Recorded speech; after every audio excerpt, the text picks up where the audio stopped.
Hello મિત્રો, આપની channel the technical Gujarat પર પહેલી વાર આવ્યા હો તો સબસ્ક્રાઇબનું બટન દબાવી દેજો, કારણ કે ગુજરાતી માંગ માહિતગાર વિડીયો તમાર સુધી પહોંચી શકે।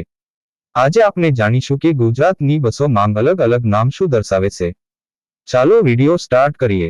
ગુજરાતની સેન્ટ બસ પર લખેલા અલગ અલગ નામ શું દર્શાવે?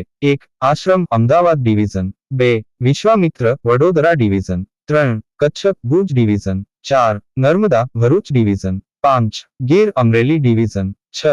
Shatrunjay Bhavnagar division, 7. Pavagadh Godhra division, 8. Dwarka Jamnagar division, 9. Somnath Junagadh division, 10. Saurashtra Rajkot division, 11. Sabar Himmatnagar division, 12. Amul Nadiad division, 13. Modhera Mehsana division, 14. Banas Palanpur division, 15. સુરેનગરી સુરત ડિવિઝન, 16. દમણ ગંગા વલસાડ ડિવિઝન। મને આશા છે કે તમને આ વિડીયો ગમ્યો હશે, તો આપની ચેનલને સબસ્ક્રાઇબ કરી નાખજો। તમારે કોઈ પણ પ્રશ્ન હોય તો તમારા માટે હંમેશા કોમેન્ટ બોક્સ ચાલુ રહેશે। જય હિન્દ।